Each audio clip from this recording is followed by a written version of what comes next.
Hello, good evening, everyone. Hi, good evening. Welcome to. Yes, first time home buyers 101 with, of course, the Turner Team Realtors. I am Kimberly Turner, And I'm Denise Turner. and we are a mother and daughter team who are located here in the state of Missouri. We help you to become homeowners. We also help you to sell your home for the top dollar so that you can return on your investment at the highest possible value, as well as we specialize in commercial real estate.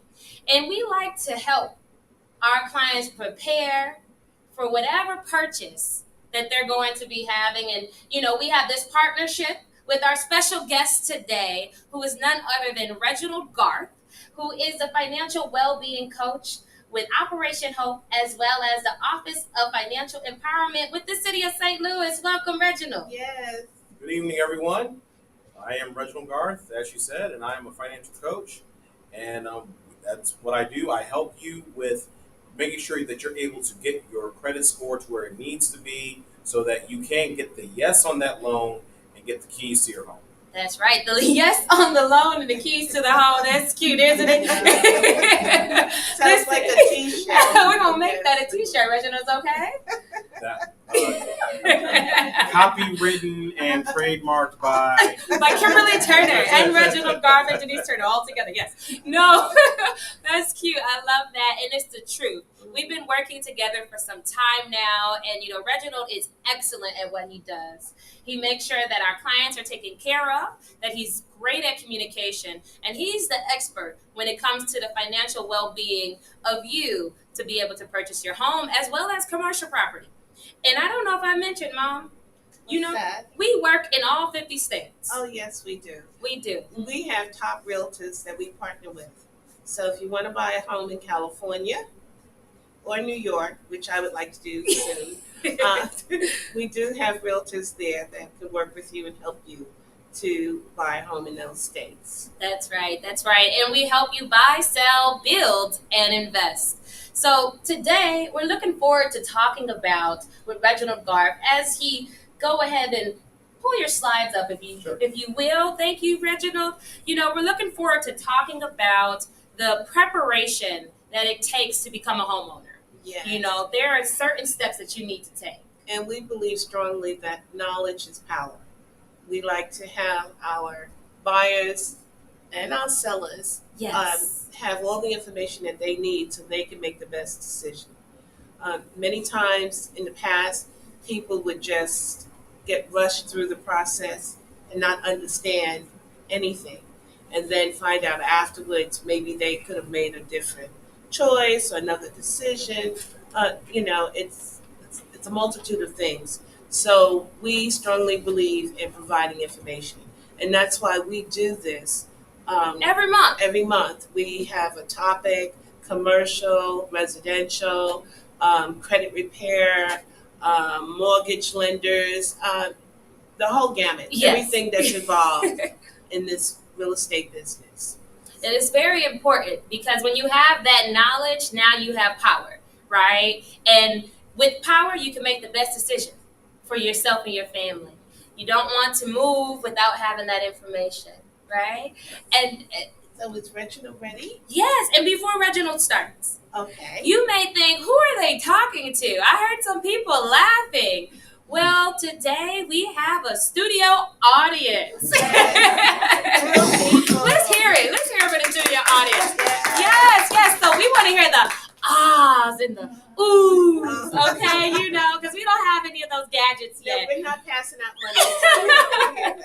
But listen, we are starting our in-person seminars now. We've been doing webinars to keep everyone safe, but with the weather as it is today, a 90-degree weather, hopefully all the viruses are sticking to themselves and not onto us. So come on out to the next one. We'll make sure you know about it as well. Take the moment now before we jump in to like our Facebook page, follow us on Facebook, and subscribe to our YouTube channel so you can be notified first about our next seminars and free community events. Yes, All right. We just had a shredder event. It was So, awesome. We had a great time. We have some more coming up for you. So let's jump in. We like to have conversations And so that's why we're here today, and we're very thankful to be here. Oh, yeah, to be here with you, Reginald, in the Office of Financial Empowerment at the City of St. Louis. You know, we've been here before. If you've seen the Turner team talk around town, that was a good time when we toured the City Hall here and talked about financial empowerment then. But today you're going to talk about credit. Yes. And preparing to buy and all those good things. And we have some slides on the screen, but we're going to have a conversation. So go ahead, jump in. Tell us about something good. Well, so the first thing is this. Who all knows what's on their credit report? Like, really knows what's on their credit report? First, understand this. 8 out of 10 people have something wrong on their credit report, and they don't even know it. This is probably because maybe mama, daddy, nieces, nephews, uncles, cousin, roommate got a hold of your name and social security number and turned on something without you knowing it when you were little. And then when you walked across the high school stage for your graduation, surprise, surprise, you now have a 400 or 500 credit score. Didn't know it. So one of the things I like to do is make sure that people know what's on their credit score. Know what's in your credit report. So slide up there, know what's in your credit report.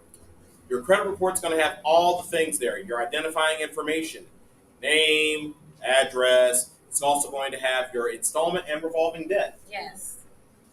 Realtors and lenders love to see you having both of these, installment and revolving debt. So installment debt, of course, anyone doesn't know that, it's anything that you pay in installments until it's paid off. So car loan, home loan, student loans, he said with a cheeky grin on his face. And of course, any kind of unsecured loan, or like if you are just paying, like, you know, like if you like one of those net spend loans or things like that. What really makes up your score, we're going to get to that in just a second, is going to be a lot of the things such as right here. This makes up your credit score. Certainly take a picture of it. Freeze frame if you want to, for those that are watching or whatnot. Yes. But a lot of people don't understand that credit does not care about how much money you have. No. Credit is the ultimate Don Corleone, the ultimate Tony Montana, the ultimate Tony Soprano. Bonus points for those keeping score at home if you know all those gangsters that I just mentioned. But talking about gangsters. Reginald. but no. Seriously though, credit is like that. Credit only cares mostly about how if you can pay it back. Right. So that's why it's 35% of the weight of your score. 35%. Yes. Yes. Are you making on-time, consistent payments? If you're able to make those payments on time, that's great. The next portion, of course, is the amounts that you owe. Okay. Are you keeping those balances low to zero? We're going to get to a slide on debt-to-income ratio. Are you using just enough credit? Because if you're using too much credit and not enough income, then lenders are like, well, I want to be first money out. So if you owe other people money, I'm not guaranteed I'm going to get my money first. Right. So definitely want to make sure that you're taking care of those amounts that you owe. I like to also point out too, and it's kind of a precursor to debt to income ratio, and that is if you are using more credit than income, you may have the score, but because of your debt to income ratio, you could be knocked out of the loan. Right. So you mean that your debt has to be less than your income coming in? Ideally, yes. Yes. In a perfect world, that is what we want. We like when our debts are here and our income is here. Oh, that's right. Yes. But we live in this reality, and so reality says it's going to look a little bit like this. And in order to receive certain down payment programs or closing cost programs that we're going to talk about, And when you get to debt to income ratio, we'll talk a little bit more about it. You want your income to be higher than your debt, right? Because usually it's going to require at the maximum of 50%. And that's pushing it. That's scaling the line. 50% income, 50% debt, 50% debt to income ratio, right? But you really want it to be more so around a 45 or less. Mm-hmm. Because then now you have access to the programs that we're going to talk about here shortly with our lenders. And we're not lenders, right? For those who are new to our seminar here today, we are realtors. However, and we're a financial well-being coach. Yes. However, we educate ourselves on every aspect of the transaction so that we can make sure that we are empowering and teaching. We want to be educated to educate, right? And so we'll talk a little bit about it, but we'll definitely connect you as our client to the lenders who will further express what is needed, okay? And here, this is a good point for my disclaimer. Okay. So I am a practicing attorney as well. My mother has her MBA, and Reginald is also. I am a nationally accredited credit counselor. Yes. However, today, we are not giving legal advice. No. We are not giving any other professional advice. What we say is our opinion, unless the advice has to do with real estate as realtors, right? Or credit repair, financial well-being as a specialist, okay? So that's our disclaimer. Continue, talk a little bit more about, what if someone comes to you, Reginald, and they have a 500 credit score? That's not the end of the world like most people think. No. What would you say to them? No, it's not. I would certainly say that it's good that you do have a credit score. There is no such thing as bad credit. Let me say that right now. There's no such thing as bad credit because any credit is still can be managed and it's still good. The problem is when you have no credit established. Mm-hmm. Because we've all heard that cash is king, right? Come on. We don't believe it. We don't believe it just from our point of view. But yes, we've heard it. Go ahead. Okay. But we agree. Cash may be king, but credit is queen. And I always explain it like a chess player. The game may be over when the king gets captured, but the queen is the most powerful piece on that board. That's right. She goes everywhere. Yes. So I'll let that marinate for the philosophers in the room. But in all seriousness, though, with credit, remember that you can have all the cash in the world, but you're never going to have enough cash to buy the things that you want. So you need credit. That's why I love working with people that say that, I only have a 500 credit score. That's fine. There are ways you can build that. That's right. And you're going to get into that. Yes. You always want to have a starting point. All right. Awesome. So the other thing I was going to talk about was the link to credit history. I got to stress this to everybody. Please, please, please, please do not pay off all your credit cards and then close them. Why is that? Because you could lose up to maybe even 20 points or more off your credit score because you just erased part of your credit history. Lenders love to see a good history with you with credit. Yeah, because they know that you have paid in the past, and so you're in good standing. Yes, yes. You want to make sure you have that, stay in good standing, and I have methods on how to help you maintain even those old credit cards. Yes. Go buy a bag of chips and pay it off. There you go. Or on your subscription to Netflix or Hulu. Yeah, now that's something else too. You could totally link your subscriptions for streaming services or even like HelloFresh or Blue Apron, whatever those food services are. Link it to a credit card.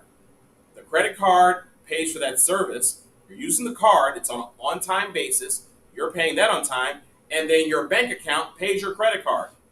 That way, not everything is coming out of your bank account per se, but it's helping you to build credit. Yes. Your money and even credit is going to work harder and faster than you ever will. And why did I separate your money and credit? Because I want everyone to say this and repeat after me. Credit is not my money. Credit is not my money. Credit is not my money. Credit is not my money. Once more with feeling. Credit is not my money. Not my money. Yes. I want you to feel the spirit of it. Yes, definitely. Because credit will never ever be your money. You know why? Because it's the lender's money. Yes. You're borrowing it, and borrowing it comes with a service. And what is that service called? Interest. Yay!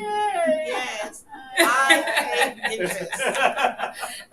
But yes, so that's the things I show people. I want to show you how to use credit to your advantage. That's right. So, moving on, we talked about all that. I want to really talk about what is right here. And that is DTI. Yeah. DTI. And what is DTI, Reginald? Well, we mentioned it earlier. I know, but Debt. tell the people. Debt to the income ratio. Oh, debt to income ratio. Did I get Ratio, that? yes, right. Okay, ratio Roll for the those tongue who there. can't understand what we're saying. So, Yeah. I'm sorry if you are a math student and you understand it, but We're going to break it down. we're going to try and break this down as best we can. So, debt to income ratio is simply another measuring or metric that lenders use to determine your credit worthiness. So, one of the things that DTI measures is your income and how well that weighs against your debts. So, if you have the income, but you have these debts, are you able to pay your debts comfortably and still be able to pay the loan off or pay off your credit cards and so on and so forth? The other thing is that a DTI of 43% is typically about an average highest. Okay. I remember you made about Yes. 46%, so usually 43, 46, it all really depends. Right. I do recommend any client that you may work with or any client out there, anyone that's looking to purchase a home, ask these two major questions. One, what is your requiring credit score? Mm-hmm. Two, what is your DTI percentage? Yes. What's your debt to income ratio percentage? Lenders like for borrowers to have ratios that are 36% and under. Yes. That's what they like. They like that. But it's not always required, isn't it, right? That is true. Some can, there's some bending of the rules, but they like that sweet spot. Lastly, if you do have a low score, so think of DTIs for those of you that are into golf. If you're into golf, remember low scores are the best. They're the awesome. Get that low income ratio, that low debt to income ratio, and that's going to make you look a lot more favorable. Did I use A lot better. More favorable. More favorable. favorable. A lot better. That's right. I'm an English student. I just messed that up. Yes. So, moving on. Here is the image that talks about how to make your debt to income ratio work. Add up all of your monthly expenses.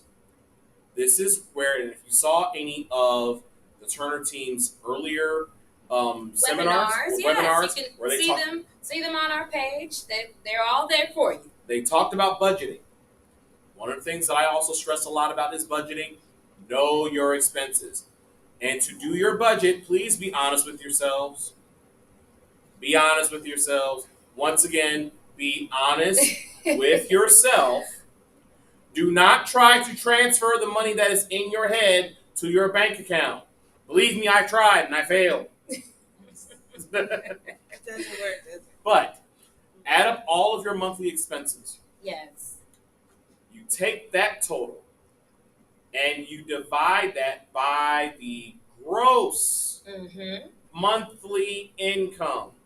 That means before Unc gets his chunk, before Uncle Sam takes his cut, we all know taxes are going to come due. There's no point in getting upset about it, folks, right? You have to pay It's them. the reality of life.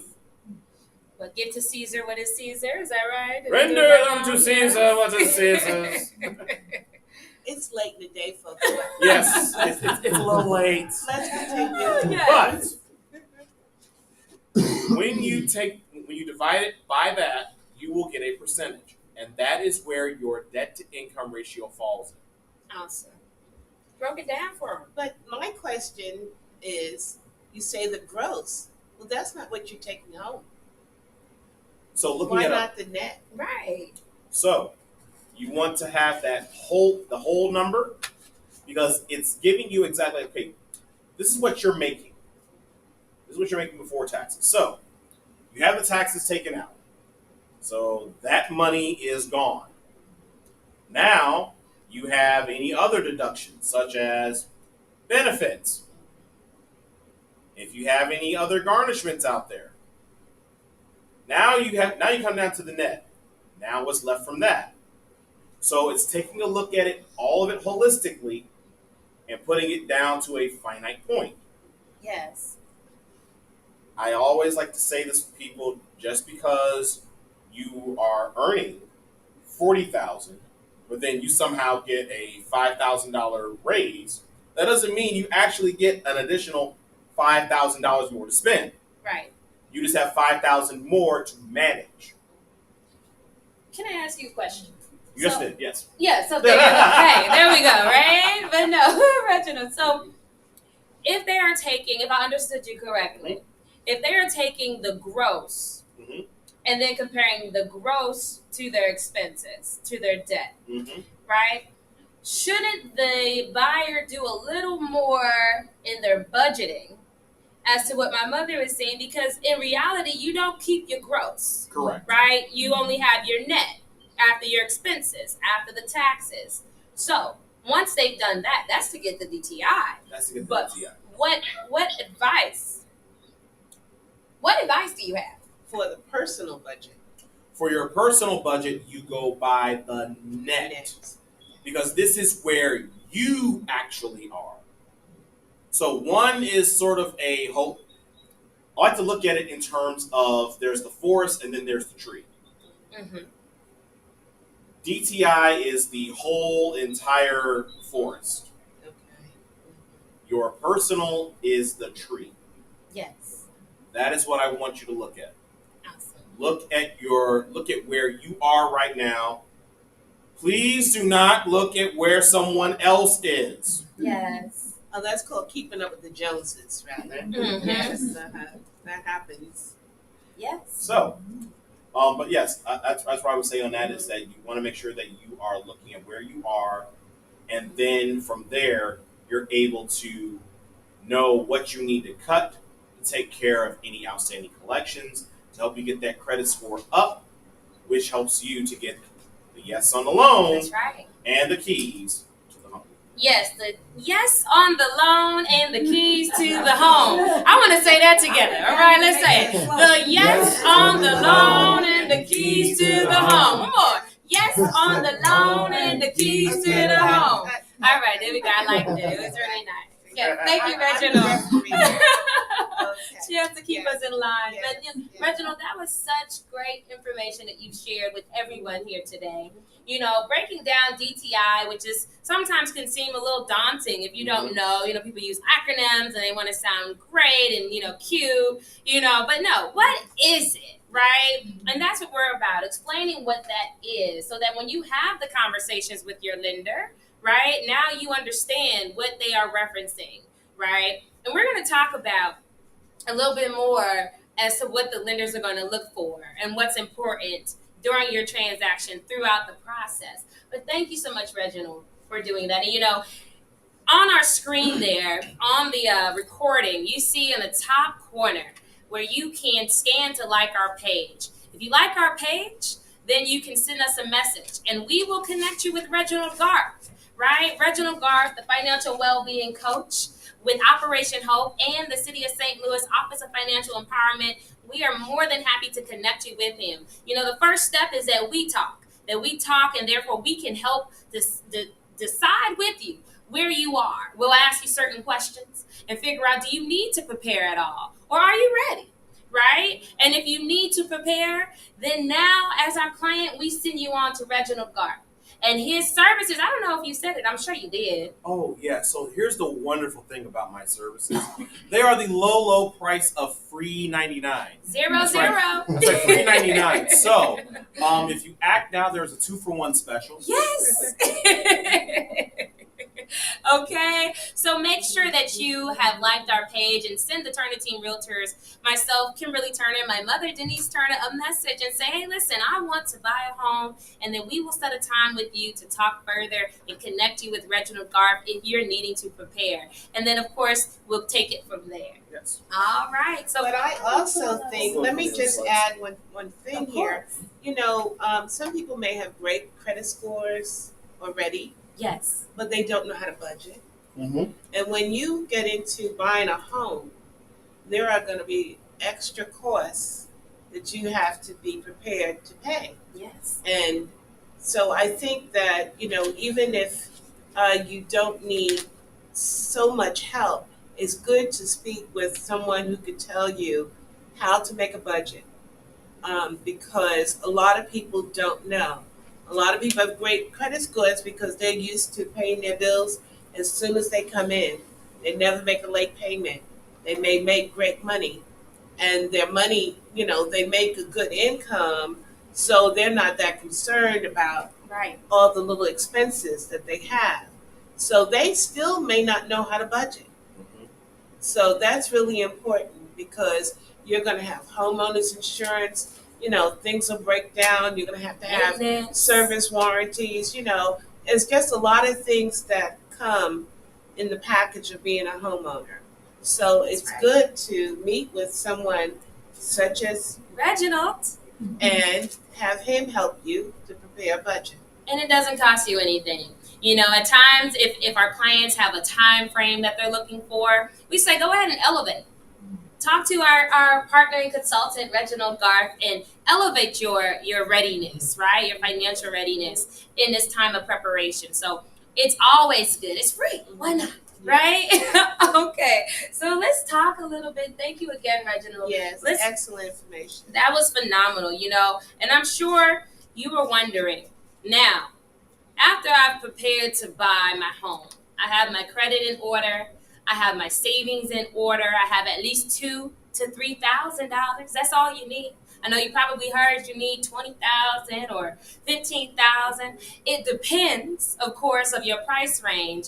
But if you're a first-time home buyer, there are programs for you. And we'll talk about those here in a moment. So the minimum we say is $2,000 to $3,000 in savings.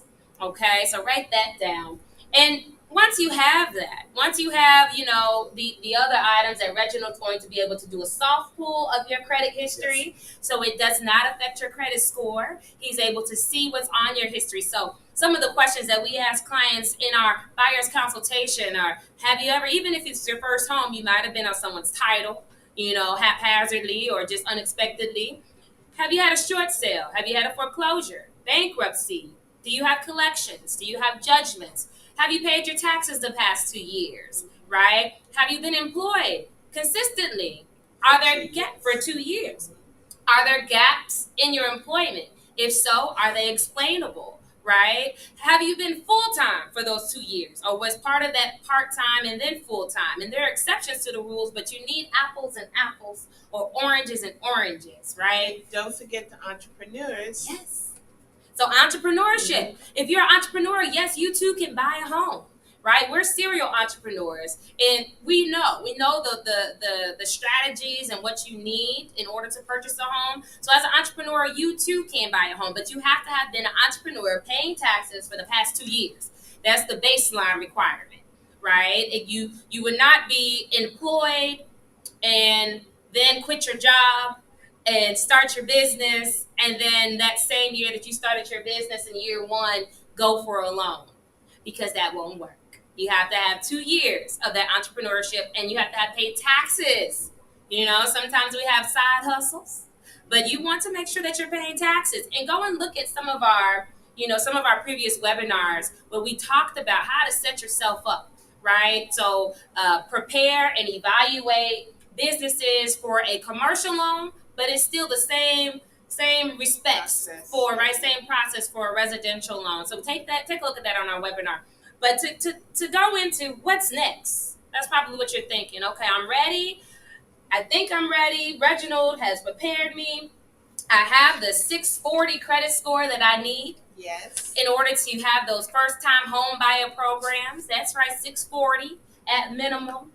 And if you are not a first-time home buyer, or you just are in a dire need to move forward right now, you need a minimum of a 620 generally, but to have those down payment and closing costs 640.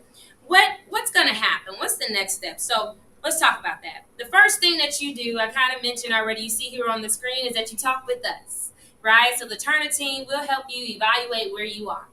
Then the next thing you're going to do is you're going to get your pre-approval. And we have an upcoming slide where we'll talk about why is the pre-approval important, right? What do I need to do to be pre-approved outside of what Reginald has already said? And for those who may not be familiar, the pre-approval comes from the lender.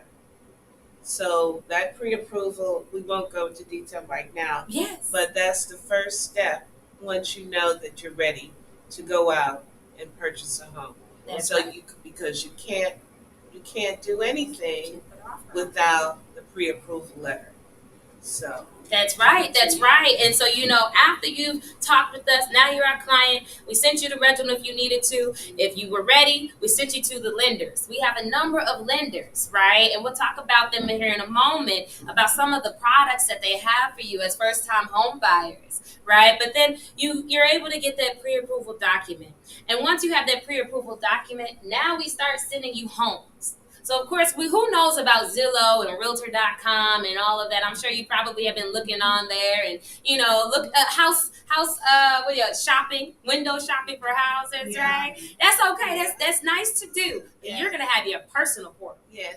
We have a better product because what we will send you is exactly what you're looking for. If you're looking for 3 bedrooms, 2+ baths, so many square feet. Yes. A garage, 2-car garage, 1 car, whatever it is, we will send you, and the price range. And location. And the location. So if you have a specific area that you like to live in, we will send you a portal with those types of homes included.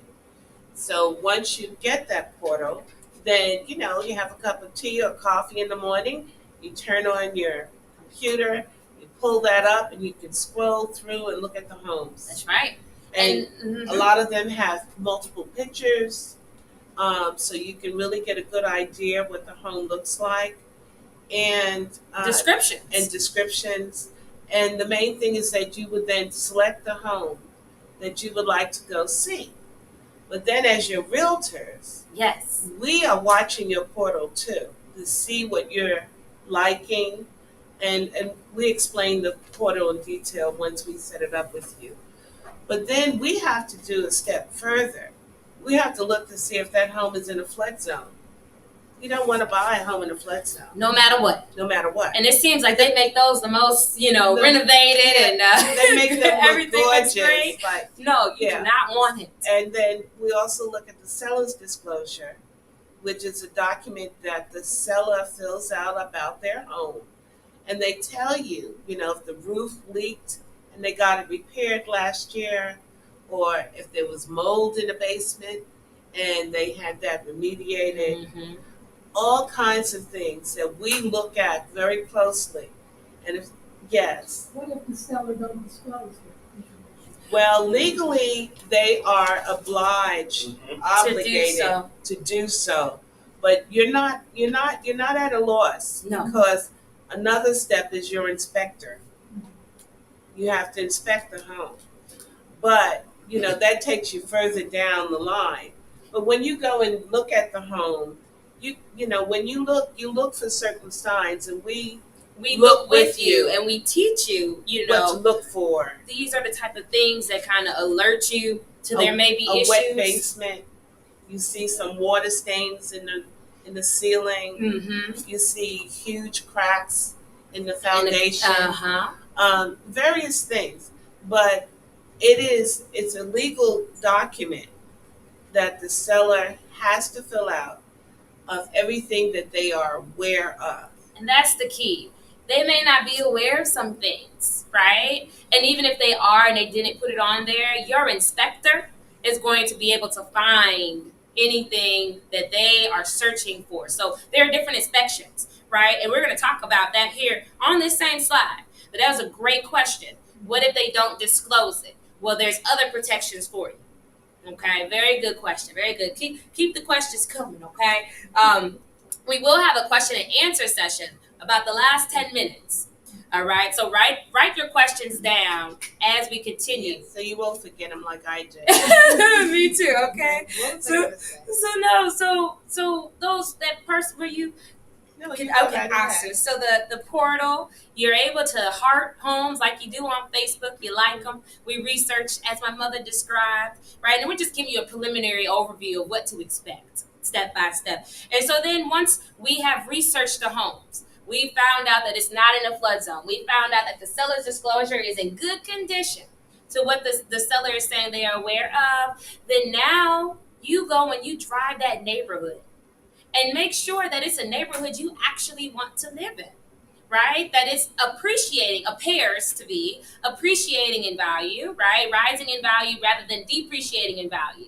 That there aren't dilapidated homes on either end of you or on the block or in the neighborhood that you're going to move into.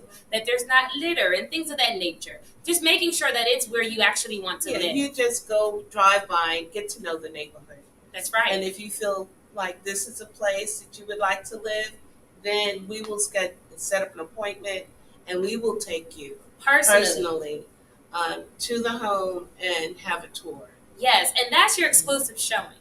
And during your exclusive showing, and it sounds like there's a lot in that, but all of this happens in 1 to 2 days. Once you've liked the home and we research it that same day, right? And then we tell you, and if you go drive it that same day, we may be going to see that home that evening, right? Or the very next day, because this is a fast-paced market. Yes, because someone mentioned, I think Rick, he saw a home on names. A gentleman mentioned earlier this evening that he saw a home, and in 2 days it's gone off the market. That's what we are. That's what we are now. So, but that's okay. Yeah. We have strategies proven successful. But we still get homes for our clients. That's right. The ones that you love and the ones that are sound and safe and are not in the flood zone. Because if you want a pool, you don't want the pool in your house. Yes, okay? Right. So then we go and do that. You also may attend some open houses, and we let you know our strategies for open houses. As well as, then once you say, I still love this home. Now we talk about writing the offer. And so we have different strategies that are able to win that bid in this competitive market, where there is a lot of times at minimum 3 offers on a home. Sometimes could be up to 10, 15, 20. Just depends, right? Just depends. But that's okay, because we know, as this is the attorney and MBA advocate here, we make sure and we educate ourselves to know what other people are doing, to know how to do better. But do better by protecting you at the same time. We're not going to have you out here submitting certain type of offers that some people may do that put you in jeopardy of being in harm. Your offer will be a protected competitive offer. And we'll talk more about what that means, okay? And then once we are under contract, right, we've negotiated the terms of the offer is accepted, now you have certain contingencies, right? A contingency simply means that it has to be satisfied prior to moving forward. So you as a buyer, you are in the position of power here, right? Because the seller is locked in. You're locked in too, but you have contingencies that have to be met for you to move forward. And the first one is the inspection. Yes. So that comes up right away. So you have about 7 days. So you get an inspector. As soon as your offer is accepted, you contact an inspector. And we have great referrals. We have referrals. You may know someone, that you trust, and your auntie used them, or your brother used them, or, your neighbor used them. So you may want to use that person. But once you have the inspection, then the inspector will go through the whole entire home to make sure that, the systems, the air conditioning, the heating systems work, the water is flowing properly, there's no visible signs of water damage, single lateral inspection, all different inspections. So it's not just one inspection that you do. But that's the process. That's the process. So you go through the inspections, and then you get the report, and the report will itemize various things that are of concern.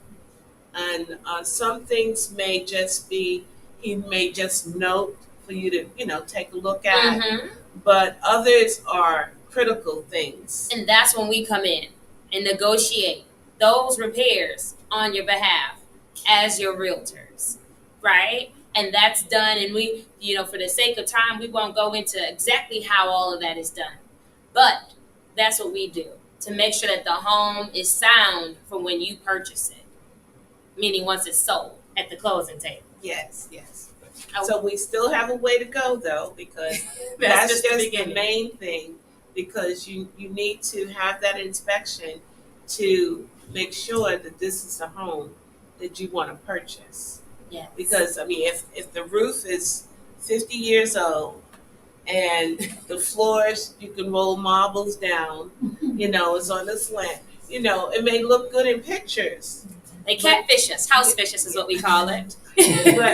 but that's why you need the inspection, and then the report, and then you can either go yay or nay, during that process. But there's also the negotiations, because some repairs are common repairs, because no house is going to be perfect.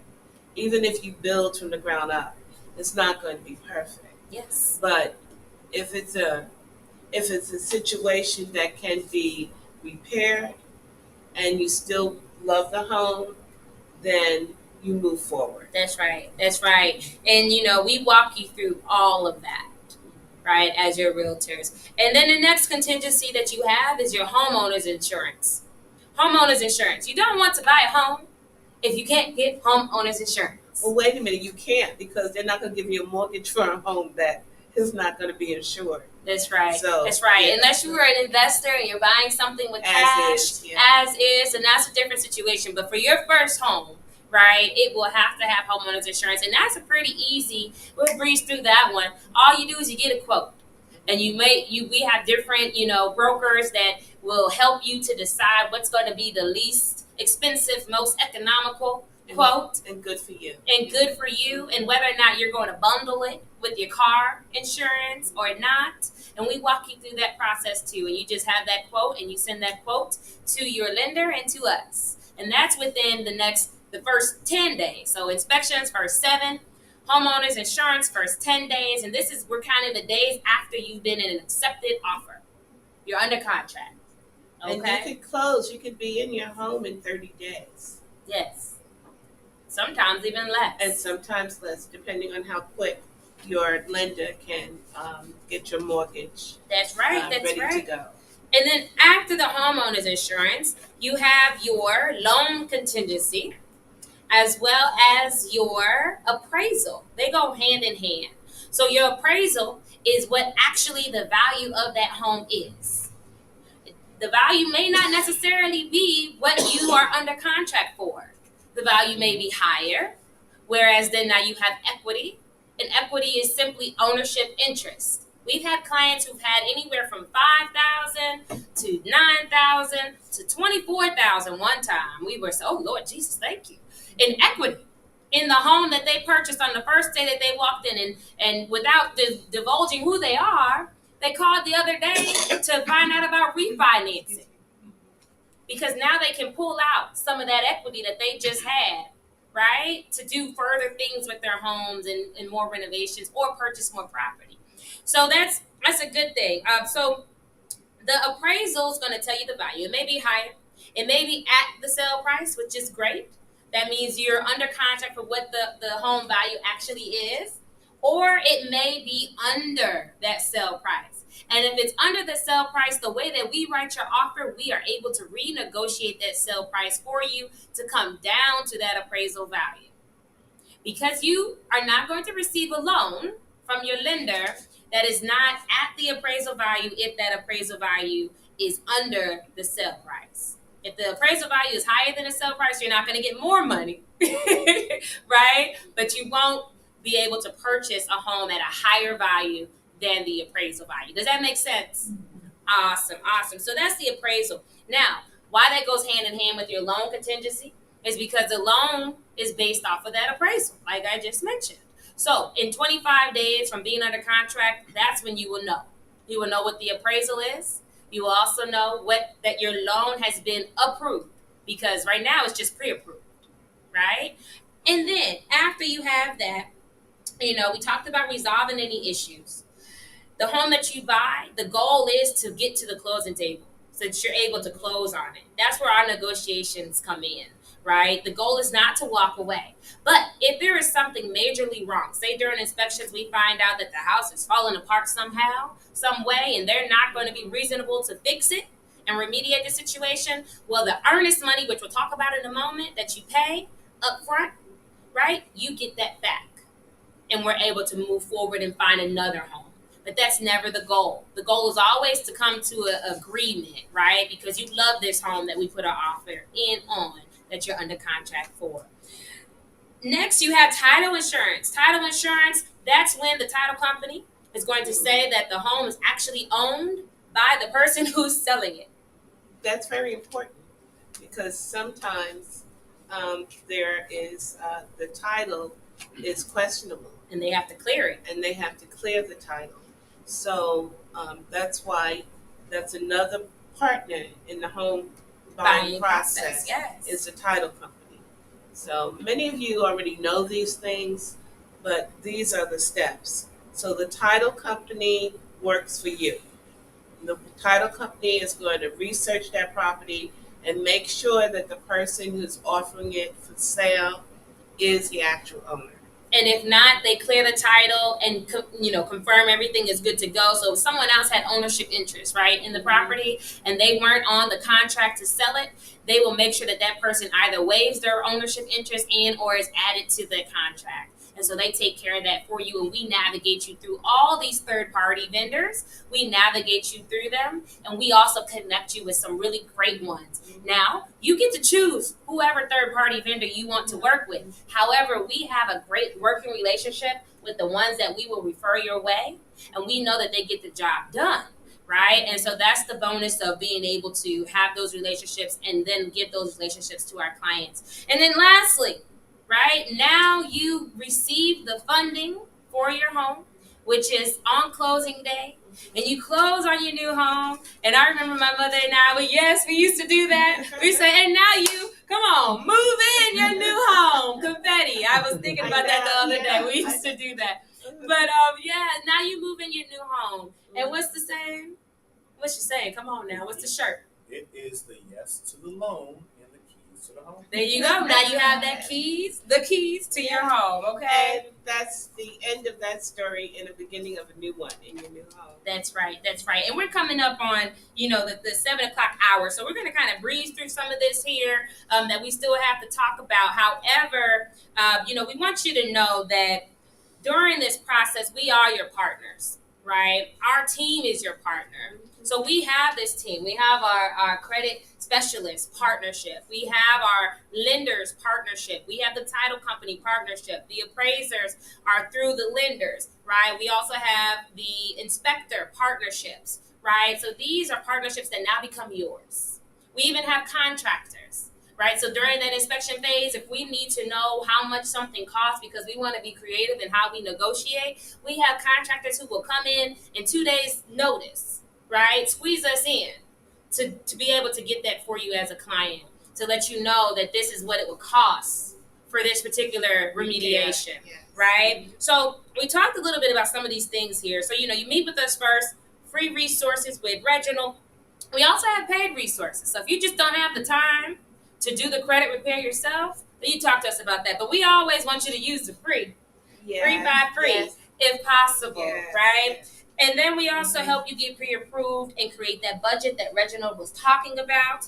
And we show you the homes that meet your criteria, keep you informed of new homes that enter the market. Sometimes there are off-market homes that we have access to, that we can have first dibs and being able to go and see. So we let you know about that as well. And then we help you determine the price and terms of the offer to write based upon our proven strategies that we know are going to be competitive and protecting you all at the same time. We negotiate those terms in your best interest for the offer, facilitate all those contract contingencies we just talked about, right? As well as prepare you for closing and the down payment and closing costs. And we make sure to keep you updated every step of the way. You see how we got through that one real fast? All right.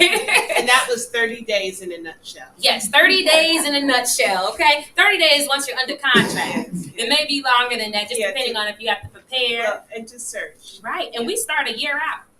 So if you are a year out from, you think you're a low 500s or low even 4s, right? That's okay. If your goal is to be a homeowner, we are going to help you to become a homeowner. We are in it for the long run. We are advocates first, right? That's our background. This is a passion for us. We want you to be able to build that generational wealth. We want your family to know that they can be homeowners too, and your friends. And you know what? This is home ownership month, June. Yes, we didn't say that. Yes, we didn't say it. Yeah, this is home ownership month. So it's really great. You have 30 days of June to, get powered up, to go after your dream. Because I think that, and I believe strongly that if you want to own a home, you can. It's not impossible. Not at all. We had a client. He was 20 when he went under contract, and when he closed, the following day was his birthday, and he became 21. And so because we believe that you should pay your own mortgage and not someone else's. Why rent when you can own? That's right. That's right. Because you're paying the mortgage. You're paying the mortgage if you're renting. And then if you're renting, you're paying more than you would pay on a mortgage in most cases. And to make that clear, you're paying the landlord's mortgage for them plus profit. Yes. So it's good. I'm glad to see you here and those who are online. It's a serious commitment, but you can do it. That's right. You can do it, and we can do it together.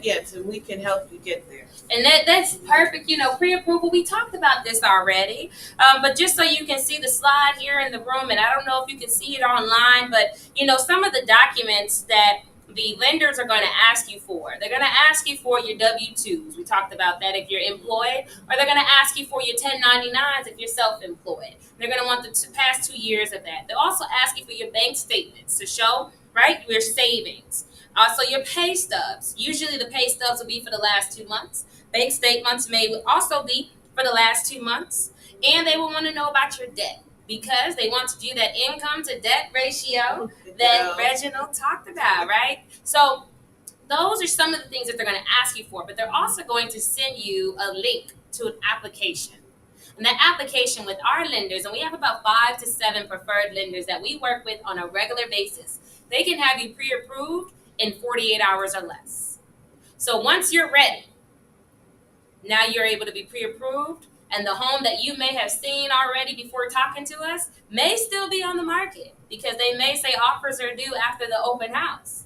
And you still may have the opportunity to get that first home that you saw, or the others, right? So that's a little bit about why pre-approval matters, because you can't write an offer without it. Okay? And so that's the first step after you're prepared, you're our client, we sent you to the lenders, you're pre-approved, and we went through the contingencies, we went through the step-by-step process, right, of what to expect. Now let's talk a little bit about closing on your home. So we're jumping into the future. Closing on your home. So earnest money. Some costs that are associated with home ownership, right? Earnest money. Okay, so when you submit your offer, earnest money means exactly that. It shows how earnest, how much you really want to buy this home. So we usually submit at least 1%. And we talk strategy later, but that's of the cost of the home. So if the house is $200,000, you would pay $2,000. $2,000, but you're not giving that money away. that money goes towards your down payment. So it's still part of what The you're closing paying costs, yes. for the whole purchase. So it's not extra money, and, because some people think it's extra money. No, but it's money that you should have on hand. Now, sometimes, you can pay less than the 1%, but we're here to encourage you which way to go, because it depends on the home, the offers that are in already. So if there's a lot of offers on the house, And we'll talk strategy later because we have competitors watching. Okay. So we don't want to give away the sauce. Okay. But it's generally 1%, right? And so that's what you can expect. And that money, the big takeaway from what my mother said is that, it's part of your overall closing costs. It's not in addition to. Okay? And you get it back if for some reason there's something terribly wrong that is not, the other side is not being reasonable to fix, and we have to walk away, you get that earnest money back. To you, so it's not lost. Okay? And then home inspections. There are 4 different home inspections that we highly recommend, but there are many other inspections that you can talk to the inspector about, right? And then short, we'll talk to you about these things in depth once we talk, right, as our client. But in short, you want to make sure you do a building inspection. That's for the interior, the exterior, and the roof. You want to make sure you do a termite inspection. You want to make sure that you do the pseudolateral inspection. And you want to make sure that you do a radon inspection if there is a basement. Okay, those are the 4 that we definitely, and then if there are other inspections that are needed, the inspector will let you know, because if he sees something or she sees something during that inspection phase. I think we have a question. Yes. The last inspection, radon, RADON. Yes, radon inspection. Yes. And we're gonna come up on questions here in one moment. Thank you, though. That's a good question. Radon inspection, and that's a hazardous gas that could cause cancer. Right, and in the state of or in the region, it's common for a home to have radon, but it can't be above a 4.0. If it's above a 4.0, then the homeowner needs to remediate it because that's hazardous.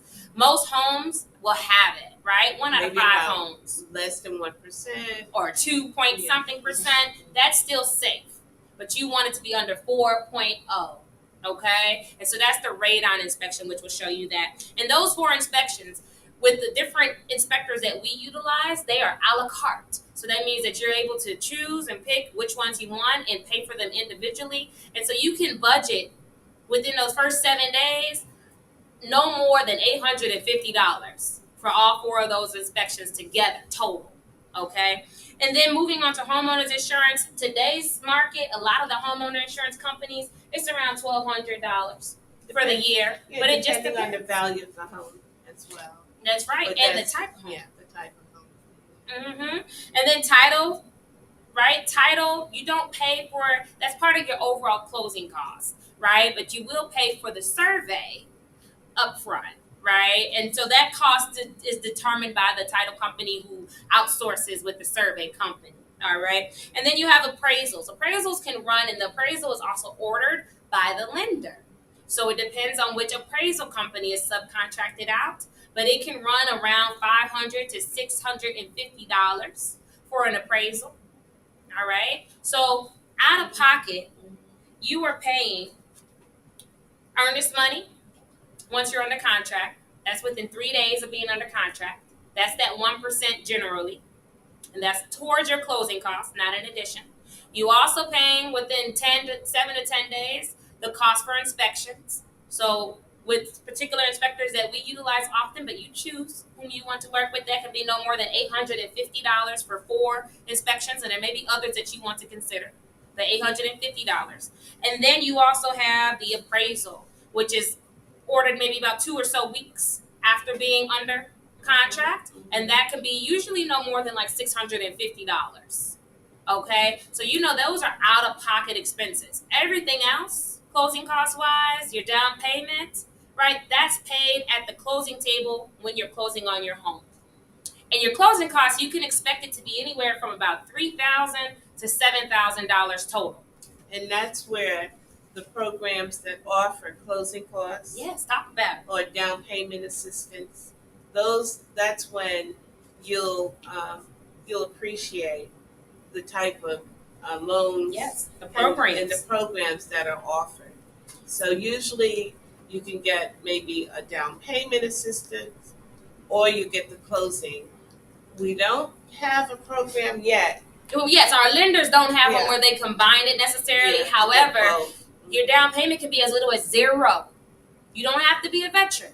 There are first-time home buyer programs with 0% down payment, Or 0.5%. or the next level up, 0.5%. That's right, less than 1%, 0.5% for your down payment.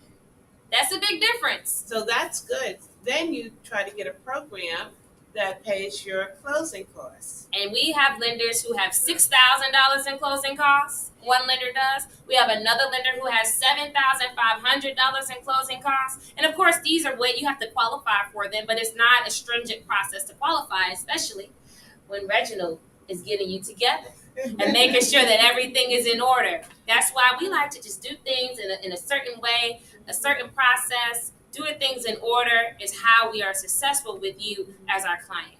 Okay? And then wrapping it up here, you have your final walkthrough. The final walkthrough is within 4 days before you close. That's when we go back to the home, right? So you saw the home when we had the showing, or maybe an open house. You saw the home when you had the inspections, because that's you and the inspector at the home during that time. He or she is talking directly to you about the home, right? Then now we go back for the final walkthrough to make sure that any repairs that were supposed to be done were completed.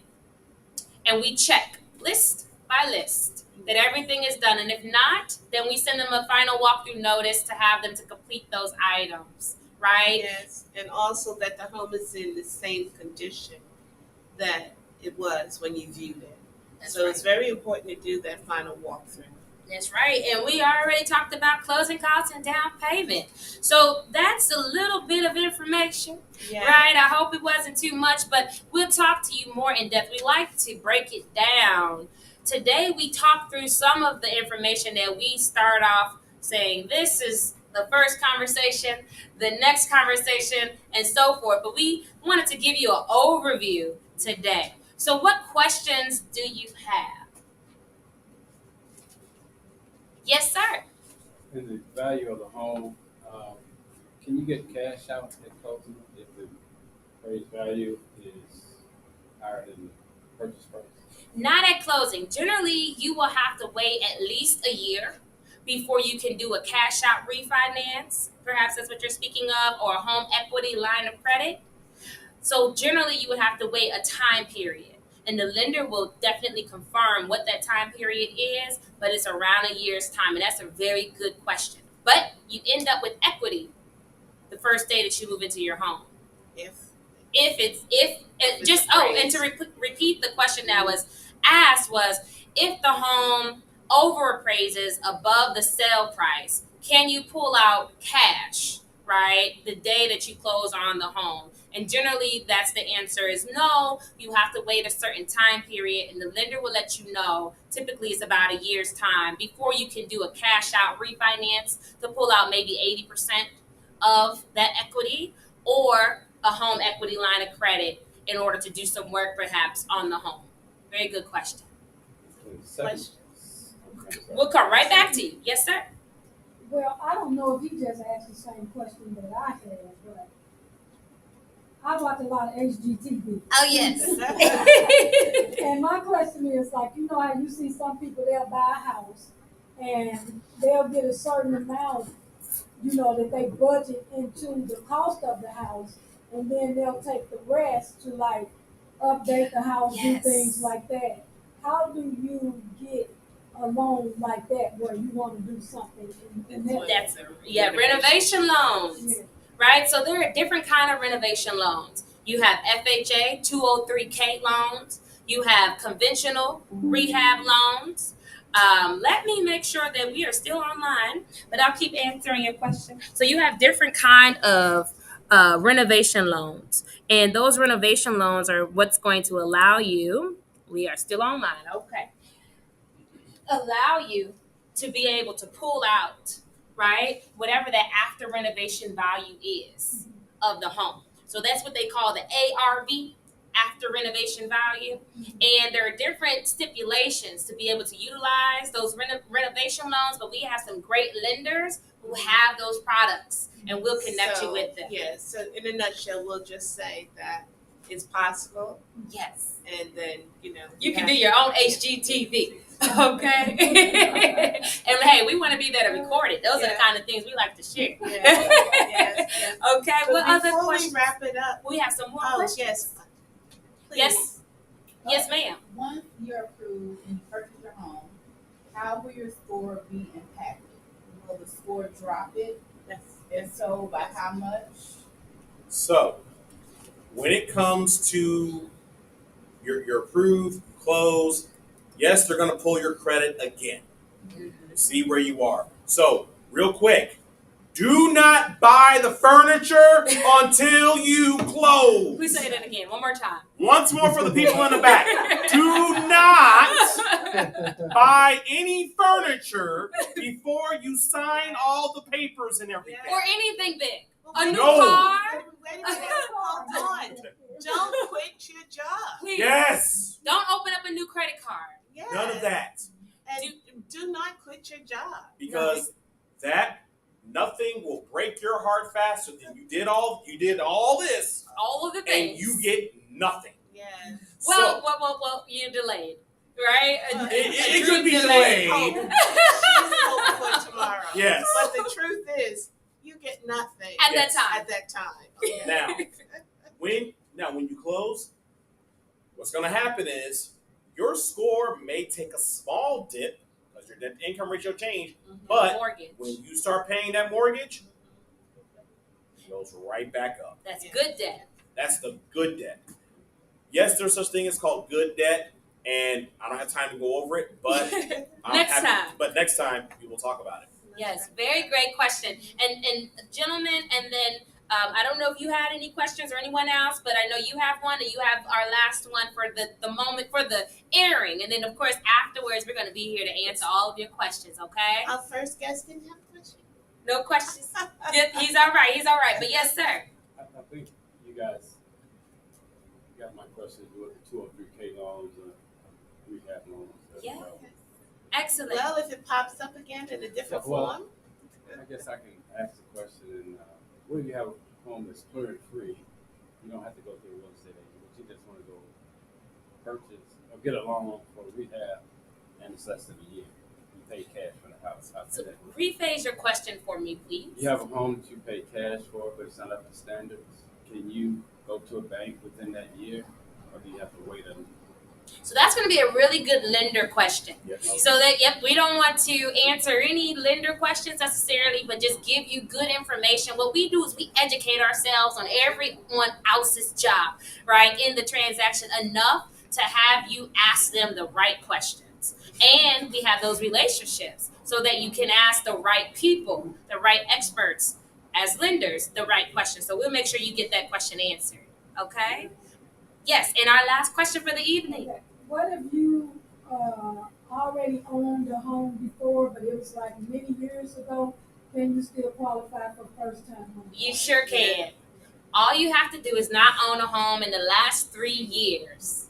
And if you did not own a home in the last 3 years, you are a technical first-time home buyer. So welcome to the club. Good news. All right. So any lingering questions that need to be answered? And just so you know what the question was that if you have not owned a home if you have owned a home before, can you still become a first-time home buyer? And the answer was yes. You just could not have owned a home within the last 3 years. All right. Well, listen. Is there anything else you'd like to say before we close, Reginald? Other than this, the revolution will be economic. Okay. If you know your money, no one can dictate your narrative. Know this, take this knowledge, build your economic, and that way no one can dictate who you are and what you are. This is the expense of being poor. Get the money together. Get your house in order, as they say in church. Yes. And when that happens, you can get What did we say earlier? We get the yes Yes to the to the loan And the keys to the home. I love it. And Yes, I think Reginald. we're close on that. Yes, note. yes. Well, I want to say a few things too. I just want to say that we have some seminars coming up and some community events coming up. Again, we are the Turner Team Realtors, Kimberly Turner and Denise Turner. And we're a mother-daughter team. And we are the Turner Turner team. team. We love to do that. Our friends make fun of us. That's okay, Yeah, Melanie. they do. But nonetheless, we love working with you to help you achieve your goals and become a homeowner, as well as commercial property owner, seller as well. We work with buyers, sellers, and investors in the state of Missouri and throughout the country. We connect with our top realtor partners, and we can help you as well out of state. Listen, if you've been thinking about buying a home, you may say, I don't know if I can do it. I hope with this information you see that you can. But even if you still have a little doubt, give us a call. Message us on Facebook or keep the Facebook. Message us on Facebook. Make sure you scan the QR code there on the screen and send us a message and say, I want to be a homeowner. And we will make sure that we do everything that we can do. And we work with you. We never work for anyone. We always work with you because it's a team effort to become a homeowner. And we look forward to connecting you with Reginald. Yeah. If you are in need of preparation, when you reach out to us, the Turner Team Realtors, we will connect you with Reginald and get the ball rolling. Yeah. Okay, so thank you. Thank you for tuning in and coming out. Yes, It's been our pleasure. Thank you so much. And we look forward to seeing you next time. We do have commercial and residential seminars coming up here in the near future. And let's thank Reginald Garth once again. Thank you. Very special. Yes. Now let me hear just a ooh and a ah from the audience, the live audience. Ooh and ah. Who wants to be a homeowner? Woo! All right. But thank you so much for tuning in. We'll see you here soon for our next seminar. Take care.